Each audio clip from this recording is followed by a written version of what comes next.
오늘 여러분들과 함께 히브리서 12장 4절부터 13절까지의 말씀을 살펴보겠습니다. 오늘 4절에 보면 너희가 죄와 싸우다 아직 피 흘리기까지 대항하지 아니하고 라는 말씀이 나옵니다. 피 흘리기까지는 대항하지 아니했다. 아마 이 순교를 의미하는 것 같습니다. 히브리서 12장 1절부터 3절까지 해서 그 믿음의 모범으로 예수 그리스도를 말씀했습니다. 믿음의 주여 온전케 하시는 이인 예수를 바라보자.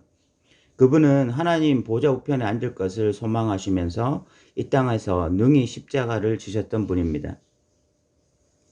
순교를 각오하신 분이었죠. 그 예수님이 우리에게 모범이 되어서 너희도 능히 순교를 각오하고 신앙생활 해라, 이런 말을 하고 있는 것입니다.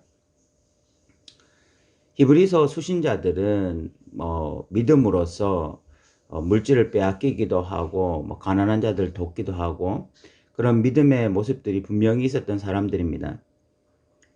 그런데 이렇게 순교에 어떤 그 로마의 박해로 인해서 순교를 당할 그런 위험에 처해지면서 이 사람들의 신앙이 굉장히 어떤 위축되었던 것 같습니다.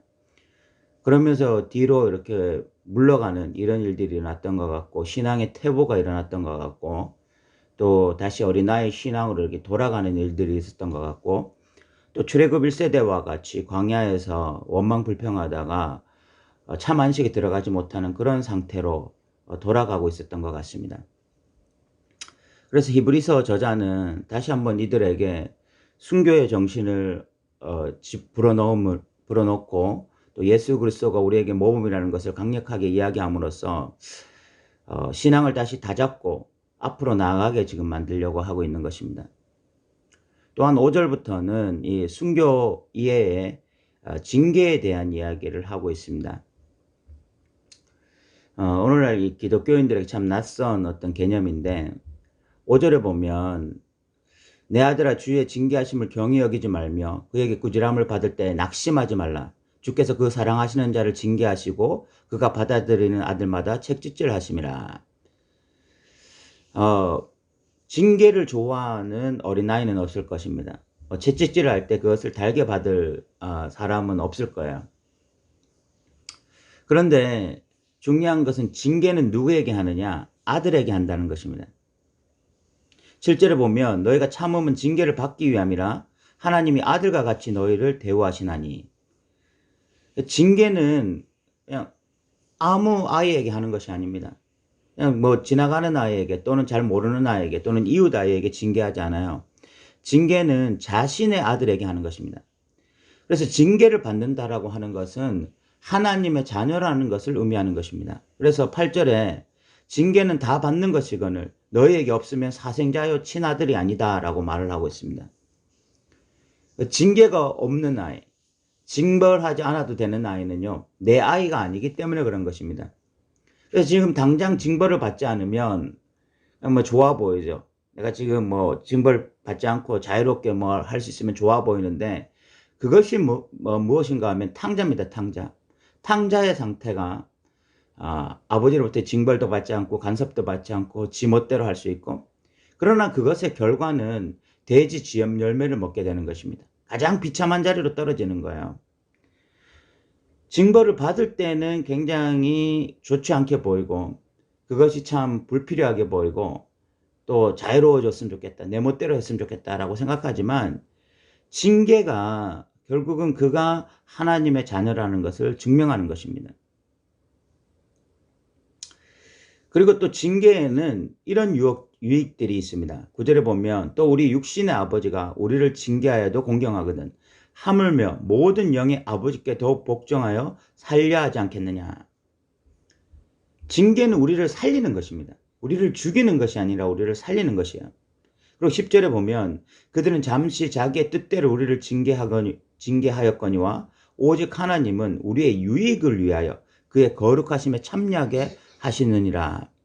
하나님이 징계하시는 이유는 인간 아버지가 징계하는 것과는 좀 다릅니다. 인간 아버지는 자기 뜻대로, 자기 뜻 때문에, 또 자기 감정 때문에 징계하는 경우가 많습니다. 그러나 하늘 아버지께서는 우리의 유익만을 위해서 징계하시는 것입니다. 우리의 유익. 하나님이 거룩하신 것처럼 우리도 거룩하게 하기 위해서 징계하시는 것입니다. 본질적으로 하나님의 징계는 오직 우리의 유익만을 위한 그것에 초점이 맞춰져 있고, 가장 중요한 것이 뭐냐면 11절에 무릇 징계가 당시에는 즐거워 보이지 않고 슬퍼 보이나 후에 그로 말미암아 연단받은 자들은 의와 평강의 열매를 맺는다. 신앙생활에서 가장 중요한 것이 열매 맺는 것입니다. 열매 맺지 못하는 신앙생활은 참 안타까운 일이에요. 그런데 의와 평강의 열매를 어떻게 맺느냐? 결국은 징계를 통해서, 징계를 통한 연단을 통해서 열매 맺게 되는 것입니다. 현대인들에게 징계라고 하는 것, 또는 뭐 고난이라고 하는 것, 또 연단이라고 하는 것, 이런 것들이 없으면 좋겠다라고 생각하는 사람들이 참 많이 있습니다. 그리고 그런 일이 닥치면은 굉장히 불편하게 생각하고 금방 낙심하고 절망하고 그 어떤 징계의 과정, 그 연단의 과정을 견뎌내지 못하는 사람들이 너무 많아요.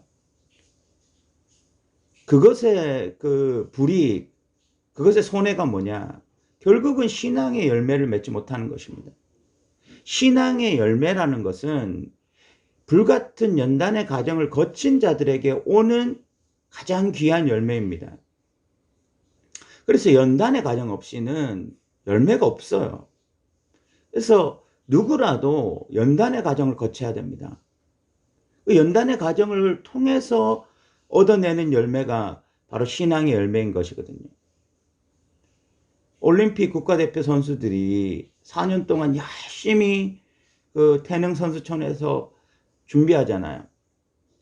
그렇게 훈련받고 준비하고 남들처럼 그렇게 살지 못하고 그렇게 훈련하면서 그렇게 땀을 흘리면서 고생을 하고 하는데, 그것은 금메달이라고 하는 목표를 향해서, 그 열매를 향해서 그렇게 하는 것이거든요. 그런데 그 선수들에게 훈련의 과정이 즐거운 사람이 있냐고 한번 물어보십시오. 누구도 그 과정이 즐거운 사람은 없을 거예요. 그러나 그 4년간의 그 땀 흘림, 그럼 인내, 그런 연단, 그런 훈련, 그런 것이 결국은 그 사람들에게 금메달이라고 하는 열매를 주듯이 우리의 신앙생활에서 하나님의 징계, 그 징계를 통한 연단, 그거 없이 그냥 열매 맺겠다? 그런 일은 있을 수 없는 것입니다.